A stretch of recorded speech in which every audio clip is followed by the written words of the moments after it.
Welcome to the Paladin Report. Today we are focusing on a powerful moment from the Democratic National Convention in Chicago, where Congresswoman from Texas Jasmine Crockett delivered a speech that electrified the room and perfectly captured the stakes for the 2024 US elections. Jasmine Crockett is no stranger to speaking her mind, and she didn't hold back. As a fierce advocate for Vice President Kamala Harris, Crockett laid out a clear and compelling case for why Harris-Walz's ticket represents not just the future of the Democratic Party, but the future of America itself. She opened with a stark comparison that couldn't have been more on point. Listen into how Crockett put it into context.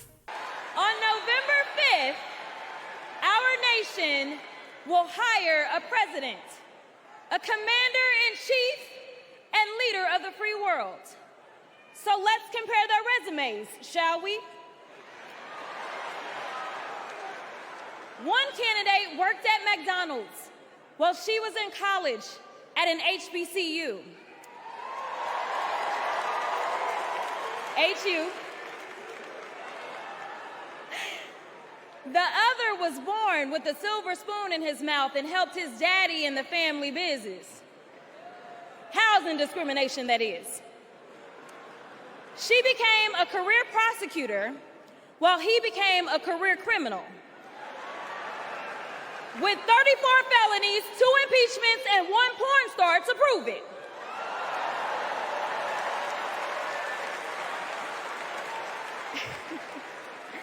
Her entire career as an elected district attorney,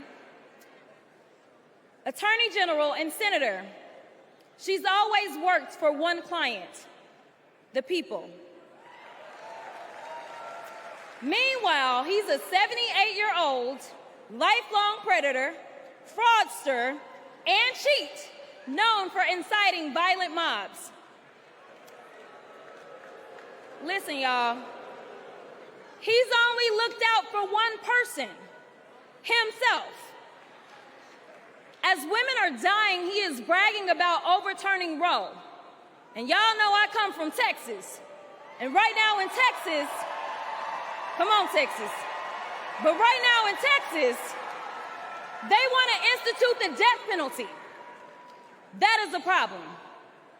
While Kamala Harris is fighting for our reproductive rights to be restored. She is also the leader we need on the global stage. She helped secure the release of Americans wrongfully detained in Russia. At the same time, he cozies up to his role model, Vladimir Putin, and MAGA holds legislation hostage here at home, critical resources to secure the border, military aid to Ukraine, and even the Farm Bill. She's lived the American dream while he's been America's nightmare.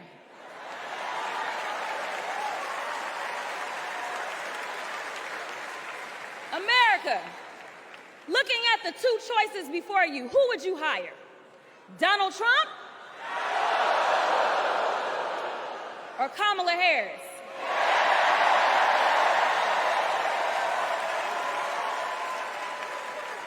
Kamala Harris has a resume. Donald Trump has a rap sheet.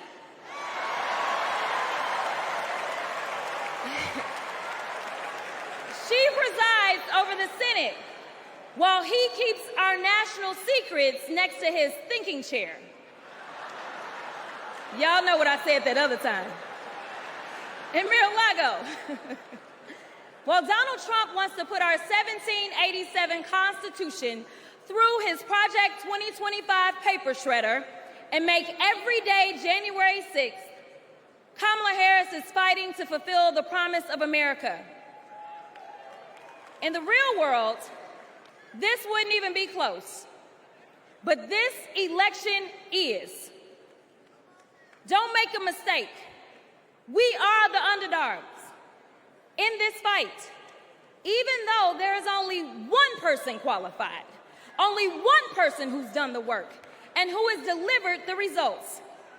And now for the heartfelt personal touch that Crockett brought to her speech, a moment that transcended politics and touched on the core of what it means to lead with compassion and conviction. She recounted her first meeting with Harris, a conversation that inspired her to pursue public service with relentless passion. She's the only candidate in this race who is capable of empathy. When I first got to Congress, I wasn't sure I made the right decision. The Chaos Caucus couldn't elect a speaker, and the Oversight Committee was unhinged. I was going through all of this when I visited the Vice President's residence for the first time. As I approached Vice President Harris for our official photo, she turned to me and asked, "What's wrong?"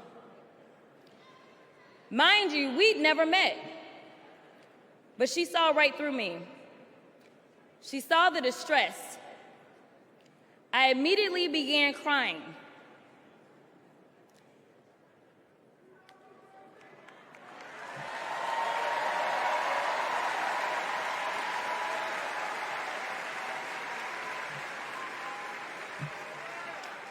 And the most powerful woman in the world wiped my tears and listened.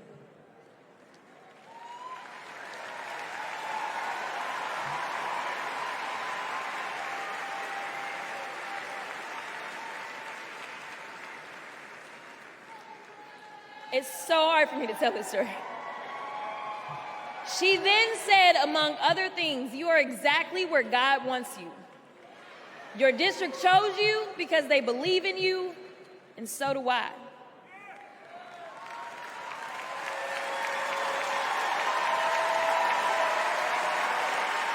Right. I'm gonna stop. Okay. The next month, I went viral for the first of many times to come for hitting Republicans with a dose of their own medicine. That brief but impactful interaction gave me my legislative legs, and I've been running ever since.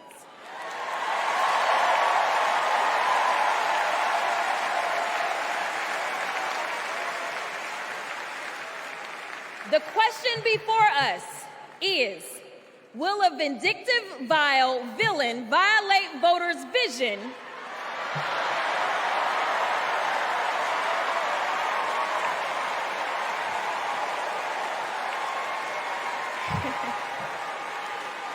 for a better America or not? I hear alliterations are back in style. We deserve better. We deserve a president who can be a bright light in a sea of darkness. One who will pull us forward, because we won't go back. Amanda Gorman said it best: "There's always light if only we are brave enough to see it, if only we are brave enough to be it." Kamala Harris showed me that light. And America, when she is our president, together we will shine as that beacon of hope and freedom around the world once more. God bless y'all. Thanks for joining us today, and do remember to like the video and subscribe to our channel.